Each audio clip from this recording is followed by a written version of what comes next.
በስመ አብ ወወልድ ወመንፈስ ቅዱስ አሐዱ አምላክ አሜን።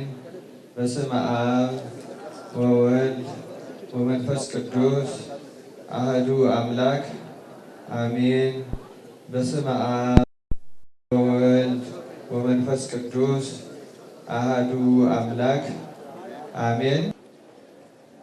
እግዚአብሔር የሰማዕትነትን ሥራ ይሰጠን ዘንድ ቅዱሳን ስለሚሆኑ ሰማዕታት እንማልዳለን ይላል ቅዳሴያችን ላይ። ይህን ቃል ታስታውሳላችሁ? ክርስቲያኖች እየሰማችሁ ነው? እግዚአብሔር ዓይነ ልቡናችን አብርቶ እዝነ ልቡናችን ከፍቶ ቃሉን እንድንሰማው በቸርነቱ ይርዳል። ፍጹም ጸጥታ ያስፈልጋል በቤተ ክርስቲያን ውስጥ። በአሁኑ ጊዜ ቤተ ክርስቲያን ውስጥ ጸጥታ እየጠፋ ነው። ጥንት በማንኛውም ጊዜ ቤተ ክርስቲያን ውስጥ ፍጹም ጸጥታ ነው የነበረ። አሁን አንድ ሰው ቤተ ክርስቲያን መጥቶ መጸለይ የሚችልበት ዘመን አይደለም። ጸጥታው ስለጠፋ፣ ሰላም ስለጠፋ፣ የቤተ ክርስቲያን ትምህርት ስላላስተማርን፣ በተለይ መምህራን ስላላስተማርን፣ ስላልነገር፣ እውነት ለመናገር ህዝቡ ይሰማል። አሁን ግን እንደምንሰማው ከውጭ ራሱ ሌላ ድምፅ አለ። በቤተ ክርስቲያን የሚፈቀደው አንድ ድምፅ ብቻ ነው። ክርስቲያኖች አንድ ድምፅ ነው። እንኳን ሌላ ዜማም ስናዜም በማህሌቱ በሰዓታቱ ብቻ ሳይሆን በቅዳሴውም ጊዜ ተሰጥኦ ስንመልስ ምንም እንኳ ዜማችን በዘመን ሂደት በተለይ በዘመን መሳፍንት በተለይ አቋቋሙ ብዙ አይነት ድምፅ ድጓውም አለው። አሁን የተለያየ ቤት አለው። በአግባቡ ከተጠቀምንበት ምንም ችግር የለው። ግን ደግሞ ባለመማር ምክንያት እንጓተታለን በዜማ። ቤተ ክርስቲያን አንድ የክርስቶስ አካል ስለሆነች አንድ አካል፣ አንድ አንደበት፣ አንድ ድምፅ ስላለው ምዕመናን ተሰጥኦም ሲመልሱ ሲያዜሙም አንድ ጉሮሮ ለመሆን መጣጣር አለባቸው። ሰረር አድርጎ ጉሮሮን ለማሰማት አይጮም። በቤተ ክርስቲያን አይጮም። ቤተ ክርስቲያን አንድ ድምፅ ናት፣ አንድ ጉሮሮ ናት፣ አንድ አካለ ክርስቶስ ናት። የሚያፈነግጥ ሰው ራሱን ከቤተ ክርስቲያን እየለየ መሆኑን አለማወቁ ያሳዝናል። ሁለት አይነት የጸሎት ስርዓት ነው ያለው በቤተ ክርስቲያናችን።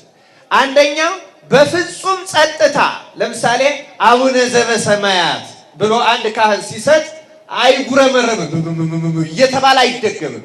ዝም ብሎ በጸጥታ በልብ ውስጥ አንደኛው የጸሎት መንገድ ይሄ ነው።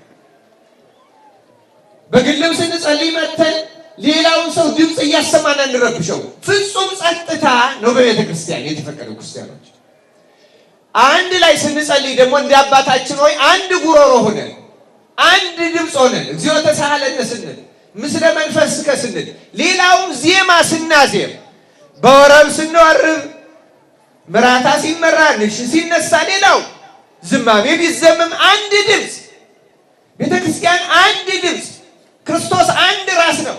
ቤተ ክርስቲያን አንድ አካል ናት፣ አንድ ድምፅ ናት። ቤተ ክርስቲያን ክርስቲያኖች አንድ ድምፅ መሆን ያስፈልጋል።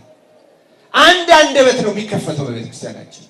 ካለመማር የተነሳ ግን ብዙ አለ እና አሁን ጸጥታ ጠፍቷል፣ ሰላምም የለም። አንድ ሰው እየጸለየ የብዙ ሰዎች ንግግርን ይሰማል። ታውካለች። ቤተ ክርስቲያንን ረብሸናታል፣ አውከናታል፣ ሰላሟን ነስተናታል። ሌላ አይደለም ሰላሙ የተነሳው የእኛ ሰላም። ለምን አጣ ነው? ያ ሰላም ከክርስቶስ ጋር የሚኖረን ሰላም ነው። ክርስቲያኖች አሁን ርዕሴን ረስቸው አይምሰላችሁ፣ ወደዚያ የሚወስደኝ መንገድ ስለሆነ ነው። እና ፍጹም አንድ ድምፅ። አሁን ንግሱ በህዝብ ብዛት ምክንያት ሊሆን ይችላል። በብዙ ህብረ ዝማሬም ልናመሰግን ይችላለን። ግን ቤተክርስቲያን አንድ ድምፅ ናት። ክርስቲያኖች አንድ ድምፅ፣ አንድ ልቡና፣ አንድ አካል፣ አንድ እስትንፋስ እንድንሆን አምላካችን እግዚአብሔር ይርዳ። ክርስቲያኖች መጽሐፈ ምሳሌ ምዕራፍ 30 ላይ ቁጥር 20 ጀምሮ ይመስለኛል መፍቀሬ ጥበብ ሶሎሞን 3 ነገሮች ያስደንቁኛል፣ አራተኛውን ግን ረዳው መረምረም ዘንድ አልችልም ይላል እና ይህን ይልና ምን ይላል? የንስር መንገድ በሰማይ የእባብ መንገድ በአለት ላይ የመርከብም መንገድ በባህር ላይ ይልና አራተኛውን ደግሞ የጎልማሳ መንገድ ከቆንጆ ጋር ይላል።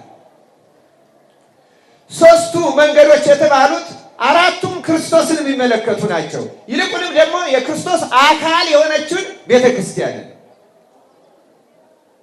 የክርስቲያኖች መንገድ እንደነዚህ እንደ ሶስቱ ናቸው። ክርስቲያኖች እንደ ንስር መንገድ የንስር መንገድ በሰማይ ላይ ንስር ከደመናት ከዚህ ከንውፅ ውስጥ ይሄ ሄሪኬን ከምንለው ምናምን ከምንለው በላይ ከፍ ብሎ የሚበር ንስር ነው። የክርስቲያኖችን መንገድ እንደዚህ ነው። ከድምፅ በላይ ከረብሻ በላይ ከሁከት በላይ ከፈተና በላይ ከፍ ብለው ወደ ሰማያት በጸሎት የሚመጡ ናቸው። ክርስቲያኖች እንደ ንስር ከፍ የሚሉ ወደ እግዚአብሔር ሕሊናቸው የሚመሰጥ አንገታቸውን ደፍተው ሰማያት እንደ ዳዊት እማይምጥ ጸዋይቱ ከግዚኦ እያልኩ አንገቱን ደፍቶ ከጥልቅ ልቡናዬ ወደ ሰማይ ጮክ ወደ አንተ ጸለይኩ የሚሉ ናቸው። እንደ ንስር ከፍ ብለው በጸሎት የሚበሩ ናቸው እንጂ እንደ ነፋስ ሆካታ ድምፅ ብቻ ሁካታ ግርግር ብቻ አይደሉም። ክርስቲያኖች ግርግር የክርስቲያኖች አይደለም። ነፋስ ደመና የክርስቲያኖች አይደለም። የክርስቲያኖች ከዚያ በላይ ናቸው። ከድምፅ በላይ ናቸው። ከሁከት በላይ ናቸው። ከነፋስ በላይ ናቸው። ከረብሻ በላይ ናቸው። እንደ ንስር ይመጥቃሉ፣ ይምዘገዘጋሉ፣ ወደ ሰማያት ይወጣሉ። ሁከቱን ግርግርታውን ያልፉታል፣ ይሻገሩታል እንጂ በዚህ ዓለም ግርግር አይሰለፉም። ክርስቲያኖች እግዚአብሔር እንደዚያ እንድንሆን ይርዳል። ሁለተኛ የእባብ መንገድ በአለት ላይ እባብ በአለት ላይ ቢሄድ ዱካውን ታውቁታላችሁ? የሚያገኘው አለ ወይስ በአለት ላይ ሲሄድ እባብን የሚሰማው አለ? ክርስቲያን ማለት ነው። ክርስቲያን ድምፁ አይሰማም። ቤተክርስቲያን ውስጥ 1 ሚሊዮን ቢሆን ድምፁ አይጸጥ ያለ በአለቱ በክርስቶስ መንገድ የሚጓዝ መረማመጃው ክርስቶስ ነው።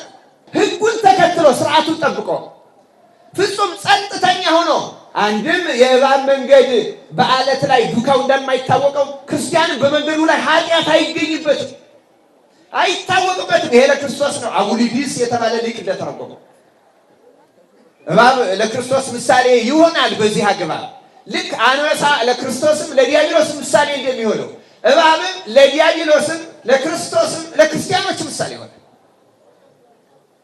የእባብ መንገድ የክርስቲያኖች መንገድ ያ ነው። ጸጥታ፣ እርጋታ፣ ማስተዋል። ራሱ መጸለይ ያቃተው ሰው እንኳን ቢሆን ሌላውን ባለመረበሽ በሌላው ጸሎት የሚጠቀም ልብ የገዛ ያስተዋለ ቅዱስ ቂርቆስ እንዲሁ ይመስላችኋል? ለሰማዕትነት የበቃው የመጀመሪያው ሰማዕትነት እኮ ይሄ ነው። ፈቃድን መተው፣ ፍላጎትን መካድ። ሊከተለኝ የሚወጣ ለጌታ መድኃኒዓለም ክርስቶስ ራሱን ይካድ፣ መስቀሉንም ተሸክሞ ምን ያድርግ? ይከተለኝ። መጀመሪያው ራስን መካድ ነው። የራስን ፍላጎት፣ የራስን ስሜት። አሁን ስሜታችን ፍላጎታችን የዓለም ሆኗል። ጩኸት ሆኗል፣ ግርግር ሆኗል፣ ድምፅ ሆኗል። የክርስቶስን ፍላጎት አይደለም የሚከተለው። ክርስቶስ ደግሞ ይላል ይከተለኝ የሚወድ ቢኖር ራሱን ይካድ፣ ፍላጎቱን ይካድ፣ ሐሳቡን ይካድ፣ ስሜቱን ይካድ። ይህን ሳንክድ ወደ ክርስቶስ መቅረብ አንችልም። ክርስቲያኖች ሶስተኛው የመርከቧ መንገድ በባህር ላይ ነው። የመርከብን መንገድ ካለፈችበት በኋላ የሄደችበት ባህር ላይ ይታወቃል። ክርስቲያን እኮ እንደዚያ ነው። መንገዱ የማይታወቅ የማይመረመር ደግሞ መቅዘፍ የሚችል የባህር አቅጣጫው እንደ መሬት ላይ መንገድ እንደ አስፋልት ተለይቶ አይታወቅም። ግን ቀዛፊዎች፣ መርከብ ነጂዎች የሚጠቀሙት ተጠቅመው መንገዳቸውን ሳይሳሳቱ ይሄዳሉ። ክርስቲያን እንደዚያ ነው። በዚህ ዓለም በማዕበል ላይ ሆኖ በችግር ውስጥ ሆኖ በኃጢአት ባህር ውስጥ ሆኖ የሚሄድበትን አቅጣጫ ቀጥ አድርጎ የሚያውቅ ክርስቲያን ማለት ነው። ክርስቲያኖች መርከብ ማዕበል አያናውጻትም፣ አይፈሩም፣ አይሰቀቁም፣ ያሸንፉታል፣ ይሻገራሉ። ክርስቲያኖች እንደዚያ ናቸው። ፈተና አይረብሻቸውም፣ አያስቸግራቸውም፣ አያስጨንቃቸውም። ክርስቲያኖች መንገዳችን ይህን መምሰል አለበት። የጎልማሳውና የቆንጆይቱ ጎልማሳው የተባለ ክርስቶስ ነው። የእሱ መንገድ ከኛ ከቆሸሸችው ነፍስ ጋር ያለው ውህደት አስገራሚ ነው። ጎልማሳ አንዲቱን ቆንጆ ፈልጎ እንደሚሄደው ክርስቶስ ይቺን በዝሙት የረከሰችው የጎሰቆለችው ነፍሳችን ይፈልጋታል። አይገርማችሁም? እጅግ አስደናቂ ነው። ልመረምረው አልችልም ማለት ክርስቶስ የእያንዳንዳችን ደካማ ነፍስ ይፈልጋታል።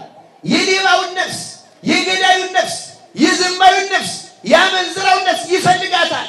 ታጥባ በንስሐ ተወልውላ ከብራ አጊጣ ከእሷ ጋር መሆን ይፈልጋል ክርስቶስ። ይሄ ያስደንቃል፣ ሊመረምር አይችልም። የስንቶቻችን ነፍስ ክርስቶስ እንደሚፈልጋት የእኛን የደካሞችን፣ የእኛን የአመንዝራዎችን፣ የእኛን የስስታሞቹን፣ የስግብግቦቹን የማናስተውለው። የተወደዳቸው የእግዚአብሔር ቤተሰቦች በእውነቱ ክርስቶስ ከእኛ ጋር መሆን ይፈልጋል። መንገዳችን እንድናስተካክል ይፈልጋል። እንደ ንስር በጸሎት እንድንመጥቅና ይቅር እንዲለን ይፈልጋል።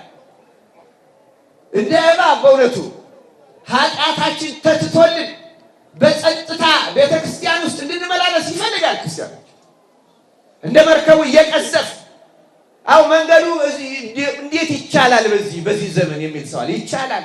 እንደ መርከበኛ ሁን። መርከበኛ መንገዱን ያውቃል። የራስን መንገድ ያዝ። አንተ ለምን በማዕበሉ ትመራለህ? አንተ በሌላው ለምን ትጓዛለህ? አንቺ ሌላው ለምን ትመስያለሽ? ይቻላል። እየቀዘፉ መሻገር ይቻላል። አቅጣጫን አለመሳት ይቻላል። ወደ ክርስቶስ መድረስ ይቻላል። እንደዚያ እንድንደርስና ከእሱ ጋር እንድንገናኝ አምላካችን እግዚአብሔር ይርዳ። የተወደዳቸው እግዚአብሔር ቤተሰቦች የሰማዕታት በዓል ነው ከቅዱሳን በዓል ቀድሞ የተከበረው በቤተ ክርስቲያን ታሪክ ከሰማዕታት ቀድሞ በዓል የተከበረለት የለም። የሚቀድመው ሰማዕትነት ስለሆነ የሚጀምረው ከቅዱስ እስጢፋኖስ። ከነሱ የቀደመ ጻድቅ የለም። ነቢያት አሉ፣ እውነት ነው። ግን በአዲስ ኪዳን ቤተክርስቲያን ሰማዕታትን የሚቀድም የለም። አጽማቸው እየተሰበሰበ እየከበረ በኋላ ከቆስጠንጢኖስ በኋላ ቢከብርም እግዚአብሔር የፈቀደላቸው አጽማቸውን በስውር ቦታ እያስቀመጡ ሻማ እያበሩ መብራት እያበሩ በዘመኑ የነበረው እየጸለዩ ጠብቀዋቸዋል። ሰማዕታት ምልጃቸውን ፈጣን ነው። ስለዚህ ቤተክርስቲያን በሰማዕታት አፍራ አታውቅም። ማፈር ብቻ አይደለም፣ እንዲህ ያሉ ሰዎች አለቁብኝ ተፈጁብኝም አትልም። ሰማዕታትን ማፍራት ስራዋል። ለዚያ ነው የቅዳሴውን ቃል የትምህርታችን ርዕስ ያደረኩት። እግዚአብሔር የሰማዕትነትን ስራ ይሰጠን ዘንድ ቅዱሳን ስለሚሆኑ ሰማዕታትን ማልዳለን። በእንተ ቅዱሳቱ ላይ አሜን ኪርያላይሶን እግዚኦ ተሳሃለን እንላለን። ምን ማለት ይሁንልን፣ ይደረግልን። ሰማዕትነትን እፈልገዋለሁ ስራዬ ይሆን ዘንድ ተግባሬ ይሆን ዘንድ። ይህን የምንጸልየው ግን በሕይወታችን አሰላስለን ነው፣ አስበን ነው። ክርስቶስ ለሰማዕትነት እንዲያበቃል ከልቡናችን ጸልየ ነው፣ ለምን ነው እናውቅ ይኖራል። ይሄን ከልቡናቸው አድርግልኝ የሚሉ እኛንም እንደነዚያ ለመሆን ያብቃ። የተወደዳቸው እግዚአብሔር ቤተሰቦች የሰማዕታት በዓል መከበር የጀመረው ሰማዕታትን ለማፍራት ነው። ቤተክርስቲያን ሌላ ምንም ዓላማ የላትም። ታቦት ብታወጣ፣ ማሕሌት ብትቆም፣ ሰዓታት ብትቆም፣ መዝሙር ብትዘምር፣ ስብከት ብትሰብክ ሌላ ምንም ዓላማ የላትም። ሰዎች ክርስቶስን እንዲከተሉ ማድረግ። ክርስቶስን መከተል ደግሞ ሰማዕትነት ነው። እንዳለው እርሱ ሊከተለኝ የሚወድ ቢኖር ራሱን ይካድ ያለው። የቤተ ክርስቲያን ተግባሯ ይሄ ብቻ ነው። ክርስቲያን ሌላ ሁሉ የዚህ መርገፍ ነው። ሌላ ሁሉ የዚህ ረዳት ነው። ሌላ ሁሉ የዚህ ማመቻቻ ነው። የቤተ ክርስቲያን ተግባር ሰማዕታትን ማፍራት ነው። እንደነ ቂርቆስ እለእስክንድሮስን እንዳሳፈሩት ለዚያ የሚበቁ አሉ የተመረጡ። እንደነ ቅድስት ኢየሉጣ እንደነ ቅዱስ ጊዮርጊስ ሰብአው ነገሥት እንዳሳፈረው ሌሎቹም እንዳሳፈሩ እንደዚያ እኛ ደግሞ የራሳችን ሰማዕትነት አለ። ክርስቲያኖች የኛ ሰማዕትነት ነገስታትን ድል መንሳት አይደለም። የኛ ነገስታት በዚህ ዓለም በዙፋን ላይ የተቀመጡ ነገስታት አይደሉም። እኛ እንድናሸንፋቸው የታዘዝናቸው ነገስታት በእኛ ልቡና ላይ ዙፋን ዘርግተው ተቀምጠው አይምሯችን የሚገዙትን የኃጢአት ነገስታት ድል መንሳት ይበቃናል።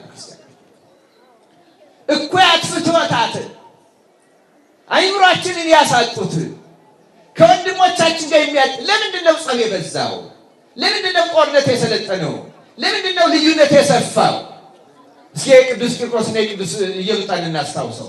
ስም ማን ነው? ስምሽ ማን ነው ሲባሉ ምን ብለው ነው የመለሱት? ታስታውሳላችሁ? ማን ብለው ነው የመለሱ? ማን ብለው ነው የመለሱ? አቤት መታደላቸው በእውነቱ። ተገደው ነው ስመ ተጸውዖ ወይም መጠሪያ ስም የሚናገሩ። ስሜ ክርስቲያን ይባላል። እኛውም በክርስቲያንነታችን እንታመናለን፣ እንኮራለን።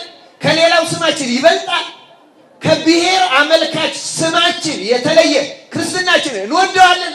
አሁን ይህን ሳንተው ነው እኛ የሰማዕታትን በዓል የምናከብረው። ክርስቲያኖች ስም ቀላል አይደለም። ስመ ክርስትና የሚሰጠው እኮ የትናንት ማንነቴን ክጃለሁ ነው።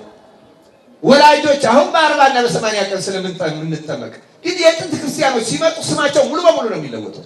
በመጽሐፍ ቅዱስ እንደምታውቁት ከአብርሃምና ከሳራ ጀምሮ ሰዎች ወደ እግዚአብሔር ሲመጡ ስማቸው ይለወጣል። ለምን? ሐዲስ ማንነት ስለሚያገኙ፣ ሐዲስ ዝምድና ስለሚፈጥሩ፣ አዲስ ሰውነት ስለሚያገኙ።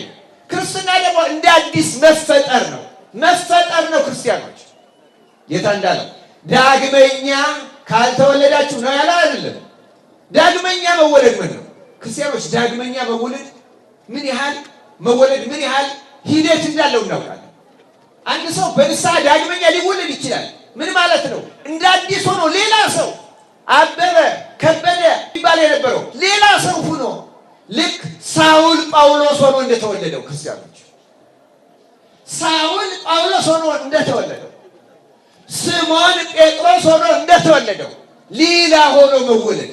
ለዚያ ነው በእኛ ቤተክርስቲያናችን ስርዓት ስም ተደጋግሞ የለም። በተለይ አንድ ሰው ከክርስትና በኋላ ስም 2 ጊዜ ወይ አንዳንድ ጊዜ 3 ጊዜ ሊለውጥ ይችላል። ምንኩስና ደግሞ ጨርሶ አሁን በግልጽ አንድ ሰው ከመነኮሰ በኋላ የቀደመ ስሙንና ወላጆቹን መናገር ቀኖና ውስጥ ይጥለዋል። ክዶታል ምንኩስናው። እንደገና አሁን ሀገር ወዴት ነው? እንዲያውም በዚህ በኢትዮጵያማ በሀገር ልጅነት መነኮሳት ማህበር አላቸው፣ ቄሶች ማህበር አላቸው፣ ዲያቆናት ማህበር አላቸው። የጉቦ ሰንሰለት አለ። የውርደት ሰንሰለት ውስጥ ነው ያለ ነው። ክደት ውስጥ ነው ያለ። ማንነታችን ክደት። ክርስቲያን ነኝ፣ ይህም ወንድሜ ነው፣ ይህችም እህቴ ናት የሚለው ትተናል። ቀኖና ነው የሚቀበለው። እኔ አንድ ጊዜ ሳላውቅ አንዲት ግብፃዊት መነኩሲት አገኘሁና ቀድሞ ምን ነበርሽ የት ነበርሽ ስላት እንዲህ ከመምህረ ንስሐ ውጭ እኮ ለአንተ ብናገር ወዲያው ነው ቀኖና የምታዘዝልኝ አለች። ምክንያቱም ሌላ ሰው ሆናለች። አሁን ዓለሙን ክዳለች፣ ቤተሰቧን ትታለች። ለምን ሌላ ስም ትናገራለች? ሌላ ስም ሌላ ግብር የለም። ክርስትና ነው ስም። ክርስቲያኖች አሁን እኛ ኢትዮጵያውያን እግዚአብሔር ኧረ ተው እንስማው። በእውነቱ ጌታ ቢጨንቀው ምን አለ? በዚያ በራዕየ ዮሐንስ ላይ ምዕራፍ 3 ላይ ለ7 አብያተ ክርስቲያናት ሲልክ በደጅ ቆሜ አንኳኳለሁ አለ። ለላውዲቄያው ቤተክርስቲያን አለቃ ሲጽፍ አንተ ባለጸጋ ነኝ፣ ሁሉ አለኝ፣ የሚጎድለኝ የለም እያልክ ትታበያለህ፣ ግን አንተ ድሃ ነህ፣ እውር ነህ፣ ምንም የለህም አለው ጌታ መጥቶ ይላል። ምንድነው? ያቺ ቤተክርስቲያን በታሪክ በጣም ባለጸጋ ነበረች እና በክርስትናቸው ይመኩ ነበረ። እኛ ልክ አሁን እኛ ኢትዮጵያውያን እንደምንመካው ከሁሉ በላጭ አድርገን ራሳችን እንደምናስበው በግብዝነት እንደምንኩነሰነሰው በቃ በአገልግሎቱ ሀብትም ነበራት ቤተክርስቲያኗ። በሁሉ ነገር አንደኛ ነኝ ብለው ያስቡ ነበረ። ለዚያ ነው በራእይ ላይ አንተ ዕውር ነህ፣ ድሃ ነህ፣ ምንም የለህም አለ። እንዲያውም አለው በደጅ ቆሜ አንኳኳለሁ። አንተ ከክርስቶስ ጋር ነኝ ብለህ ታስባለህ። እኔ ያለው ይመስላል፣ እኔ ግን በአንተ ቤተክርስቲያን ውስጥ የለሁም። እኔ ከደጅ ነኝ፣ ገና ልትሰማኝ አልቻልክም። በራስህ ምናብ ውስጥ ነው ያለኸው፣ በራስህ ሀሳብ ውስጥ ነው ያለኸው።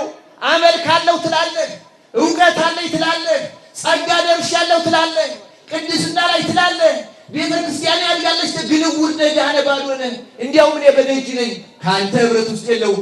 ብትሰማኝ በሩን ብትከፍትልኝ እገባለሁ፣ ከአንተ ጋር እራት እበላለሁ፣ ቁርባንህ አማናዊ ይሆናል፣ አንተም ከኔ ጋር ትበላለህ፣ ትዋሃዳለህ። አሁን ግን በአንተ ዘንድ የለውም።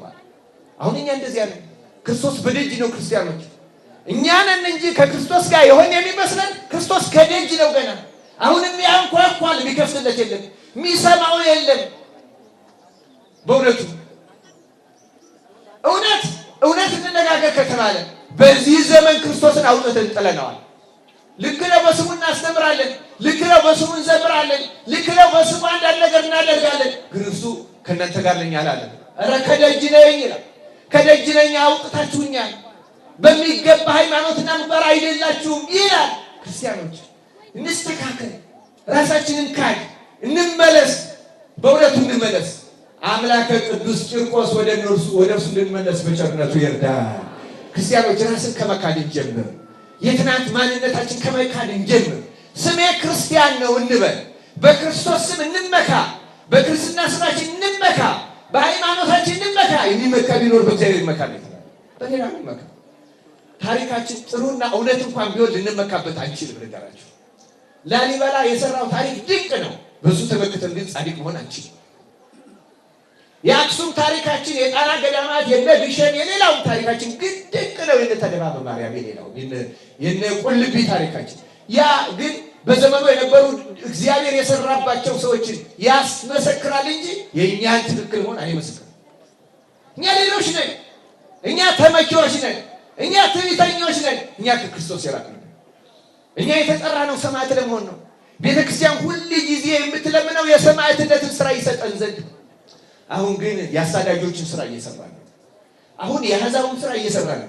በዓሉ የነ ቂርቆስ ነው፣ ግብራችን ግን የነ እለእስክንድሮስ ነው። ክርስቲያኖች በዓሉ የጊዮርጊስ ነው፣ ግብራችን ግን የነ ዲዮቅልጥያኖስ ነው። የማሳደድ ነው፣ የመግደል ነው፣ የመጣላት ነው፣ የዘረኝነት ነው። ውሸት ነው። ዲዮቅልጥያኖስ ጊዮርጊስን አላከበረም። ውሸት ነው። እለእስክንድሮስ ቂርቆስን አላከበረም። አንዋሽ ክርስቲያኖች አንዋሽ። እንመለስ ወደ ሰማዕትነት። ሌላ ሰማዕትነት አይደለም የሚጠብቀን፣ ራስን መካድ ነው። ክርስቲያኖች ራስን መካድ፣ እውነትን መሸከም፣ እውነትን መያዝ። አሁን ሰንበት ተማሪዎቹ ግሩም ዝማሬ ሲዘምሩ ነበር። ሕገ አምላክ ውስተ ልቡና የዘመራችሁት መጨረሻ ላይ ቸብቸቦ ዳዊትም ይላል ሕገ አምላክ ውስተ ልቡ። እነ ቅዱስ ቂርቆስ ሕገ አምላክ በልቡናቸው ነው። አሁን ቅዱስ ቂርቆስ ቅድም በነገርኳችሁ በአራቱም መንገድ የተጓዘ ነው። በንስር መንገድ የተጓዘ ነው። ጸሎቱ ውቁፍ ነው። ለሰው ለማንም ፍጥረት አይቻልም። ሰማዕታት የተቀበሉትን መከራ ማንም ፍጥረት አይችለው፣ የማንም ሰውነት አይችልም። ግን እንደ ንስር በጸሎት የመጠቁ ስለሆኑና ክርስቶስ ከእነሱ ጋር ስለሆነ ያንን ንስር ይህንን ማዕበሉን ሄሪኬኑን ምኑን የምንለው ሁሉ ተሻግሮ እንደሚመራው እነሱ አይናወጡም። ሲጸልይ አይናወጡም፣ አይፈሩም፣ አይደነግጡም፣ አያድነኝም ብለው አይጠራጠሩም። ክርስቶስም ከእነሱ ጋር ይመልስላቸዋል፣ ያመለክታቸዋል። አይዟችሁ እኔ ከእናንተ ጋር ነኝ፣ ስለምትመልሱት አትጨነቁ እንዳለ ተጨንቀው አያውቁም። እንዲያውም እንደምታስታውሱት በገድሉ እንደተጻፈው ቅዱስ ቂርቆስን አቅርበውለት ለእስክንድሮስ አንተ ደስተኛ ሕፃን አለ። አዎ ደስተኛ በማለት እውነት ተናገር። ለአንተ ግን ደስታ የለህም፣ ለዝንጎች ደስታ የላቸውም ይላልና መጽሐፍ። ዝንጎች ደስታ የላቸውም፣ ክርስቲያኖች ግን ደስታ አላቸው። ለምን? ክርስቶስ ከእነሱ ጋር ነው። እሱ እንዳለው እኔ የምሰጣችሁ ሰላም ዓለም እንደሚሰጣችሁ አይደለም። በፍጹም የእነሱ ደስታ ሌላ ነው። ክርስቲያኖች የእኛ ደስታ ከማግኘት የሚመነጭ አይደለም። የእኛ ደስታ ከመከበር የሚመነጭ አይደለም። የእኛ ደስታ ክርስቶስን ከመምሰል ራስን ከመካድ ሕገ እግዚአብሔርን ከመጠበቅ የሚገኝ ደስታ ነው። ያን ደስታ ከኛ የሚነጥቀው እና ቅዱስ ቂርቆስ ፍጹም ደስተኛ ነበር። በዚህ ዘመን በመከራ ውስጥ ሆነን የምንደሰትበትን ኃይልና መንፈስ እግዚአብሔር በቸርነቱ ስለ ቅዱሳን ብሎ ያደለ። ክርስቲያኖች ስራችን የሰማዕትነት ስራ ነው። አንድ ነገር ግን አጠንክሬ መናገር እፈልጋለሁ። ክርስቶስ ሁላችንም ሰማዕታት እንድንሆን ነው የጠራን። ሁላችንም እንድንከተለው ነው የጠራን። ሁላችንም በሰማዕታት መንገድ እንድንጓዝ ነው የሚፈልገው። ከሰማዕታት ክብር እንድንደርስ ነው። አምላካችን እግዚአብሔር ለዚያ ክብር ያወቃል። ቅዱሳን መናኞች እና አቡነ ተክለ ሃይማኖት ለምሳሌ ጭንቀታቸው ብዙዎቹ ቅዱሳን ሰማዕት ላልሆን ነው ወይ? ሰማዕት ሆኜ ደሜን ለክርስቶስ ላላፈስ ነው ወይ? የብዙ ክርስቲያኖች ጭንቀት እንዴት ሰማዕት ሳልሆን አልፋለሁ የሚል ነበር። የብዙዎች ጭንቀት ይሄ እስከኛው እስከ አቡነ ተክለ ሃይማኖት ዘመን ይደርሳል። ግን ቀደም ብሎ ለምሳሌ በእኛ ስንክሳር የካቲት 29 የሚነገርለት አቡሊካሪዮስ የምንለውና ፖሊካርፐስ የሚባለው ትልቁ ጭንቀቱ ብዙዎቹ ሰማዕታት እየሆኑ ሲያልፉ ጌታ የክርስቶስ ምን ቢንቀኝ ነው ሰማዕትነትን ያልሰጠኝ እያለ ይጨነቅ ነበር። እንዲሁ ምን አስቀይሜው ነው ሰማዕትነትን ከኔ አራቃት? ምን በድየው ነው? ክርስቲያኖች እኮ እንደዚህ ነበር የሚያስቡት። እንዲሁ ምን ቢንቀኝ፣ ምን ቢጸየፍ፣ ምን በድየው ጌታዬ ሆይ እባክህ ለሰማዕትነት አብቃኝ ነበር ክርስቲያኖች። ታዲያ ሰማዕትነት ወደሱ ሲመጣ ሰዎች መጡና ደግሞ ወተወቱት። መምህራችን አንተ የምትጠቅመን ኖረህ ብታስተምረን ነው እባክህ ብለው ለምነው ወቱተው ሊያሾልኩት ሲሞክሩ ክርስቶስ ተገለጸለትና ሰማዕትነትን ለምን ተውከኝ ብለህ አልጸለይክም ወይ አለውና መለሰው። በሳት ተቃጥሎ ሞተ። በረከቱ በሁላችን ይደረብን። ክርስቲያኖች ቆዩ ሌላ አትበሉ። ቆዩ ግዴ በትምህርት ጊዜ አድምጡ። ቅድም ተናግሬያለሁ። በመዝሙር ጊዜ እልል በሚባልበት ጊዜ ለሁሉም እኮ ጊዜ ያለው ክርስቲያኖች አፋችንን ብቻ ነው የከፈተው። ኧረ ጆሮአችንን ይክፈትልን፣ ጆሮአችንን ይክፈተው። እንዲሁ ዝም በሉ እስቲ። አቤት ራስ ካሳ ኃይሉ ምናምን በዚህ በፍኖተ አእምሮ መጽሐፋቸው አንደበት እንደው ማትፈልገው ሁሉ እየተናገረ እየለፈለፈ ካስቸገረህ በጧት ጸሎት ላይ ሲምግዚዮ አቃቤ ለአፉ የሚለውን የዳዊት መዝሙር 41 ጊዜ በለው። አቤቱ ላፌ ጠባቂሹ፣ አቤቱ ላፌ ጠባቂሹ እግዚአብሔር በእውነት ይህን ጸለይን አፋችን ዝም እንድል ይርዳ። የአፍ ዘመን ነው፣ የመለፍለፍ ዘመን ነው፣ የጩኸት ዘመን ነው። ምንም እኮ አንሰማም። እግዚአብሔር ወደ ልቡናችን ይመልሰ። የተወደዳችሁ ክርስቲያን አቡነ ተክለ ሃይማኖት ጻድቃኑ በዘመናቸው እነሱን የሚገል ንጉሥ አልነበረም።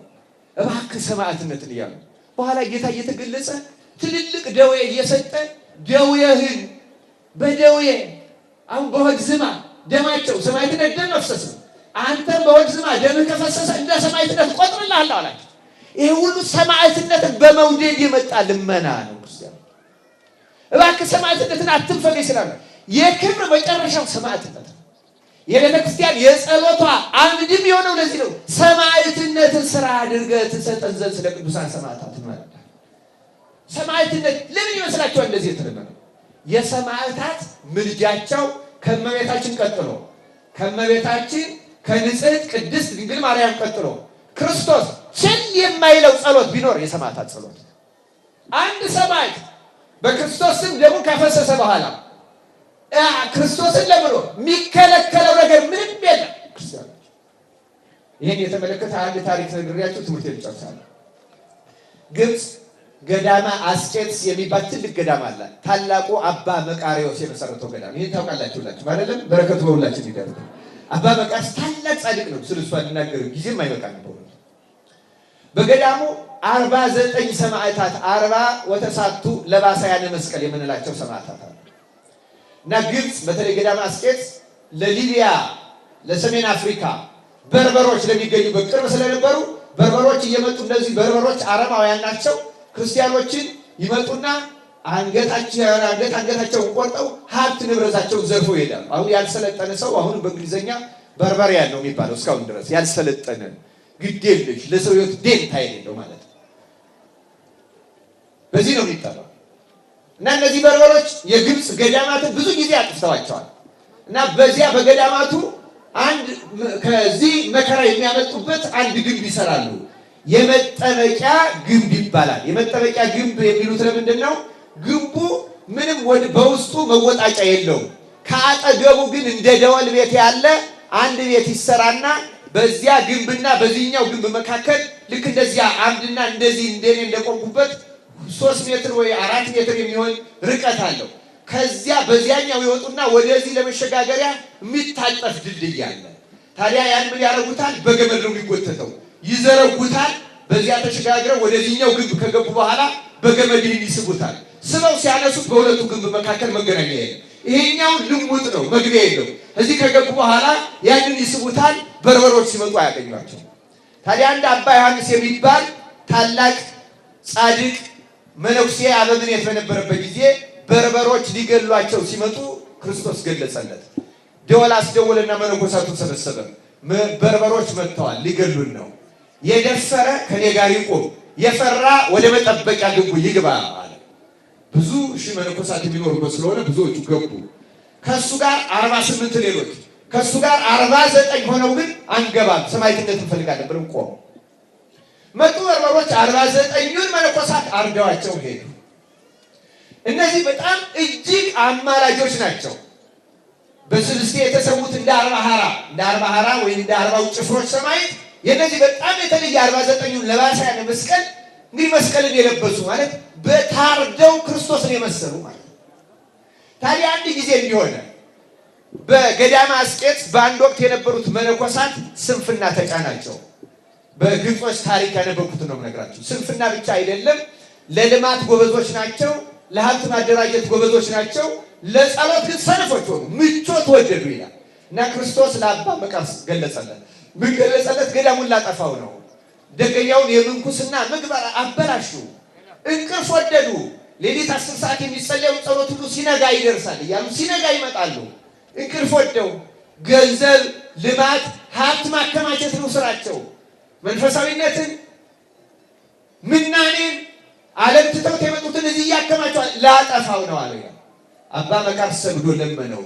ጌታ ሆይ ቃል ኪዳን ገብተልኛል፣ ገዳምን እንዲህ አደርጋለሁ፣ በዚህ ልክ ታላቅ ቃል ኪዳን። እሱን ዘርዝሮ እንዲህ ብለህ ቃል ኪዳንህን የምጠብቅልህ እኮ እነሱ ሕግ የሚጠብቁ ነው። እነሱ ግን ሕጌን አፍርሰዋል፣ ስርዓተ መንኩስና ንቀዋል፣ ምቾትን ወደዋል። ስለዚህ አጠፋዋለሁ፣ የስሜ መሰደቢያ አይሆንም አለ።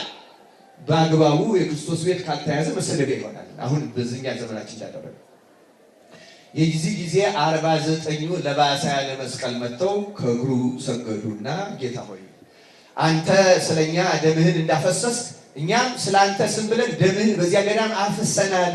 ስለ አንተ ስም ብለን ስላፈሰስ ነው ደም እባክህ ገዳሙን አታጥፋው፣ መነኮሳትን ማራቸው፣ ይቅር በላቸው፣ ልቡናቸውም ወደ አንተ ፍቅር መልሳቸው፣ እንደገና ወደ ትጋት አንቃቸውና አታጥፋቸው ብለው ሲለምኑት ስለ ሰማዕታት ደም ሲል ገዳሙን ሳያጠፋው ቀረ።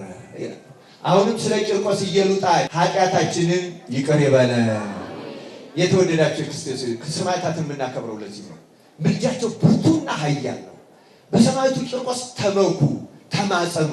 በቅድስት ኢየሉጣ እንማጸን፣ በሰማዕታት ሁሉ እንማጸኑ። ክርስቲያኖች አምላካችን ክርስቶስ በእውነቱ ከልባችን የምንወደው መሆኑ የሚታወቀው ፍላጎታችን ክደን ሰማዕትነትን ስንናፍቃት ነው። ክርስቲያኖች ግድ የላችሁም፣ እኛ የተለየ ጻድቃን ሆኖን መታየት አይጠበቅብንም። ልቡናችን ግን ኃጢአታችንን ማውገዝ አለበት፣ ስራችንን ማውገዝ አለበት፣ ግብራችንን ማውገዝ አለበት። ይህችን ተነሳይ ልቡና ካያት የሰማዕታት ደም የሰማዕታት ቃል ኪዳን ያድነናል። አምላካችን ክርስቶስ በሰማዕታት ደምና ቃል ኪዳን ይቅር ይበለን። ሰማዕትነትን ለመውደድ ሰማዕትነትን ለመናፈቅ ሰማዕታትን ለማክበር በእነሱ መንገድ ለመጓዝ ያብቃን። ይቆየን። ስብሐት ለእግዚአብሔር።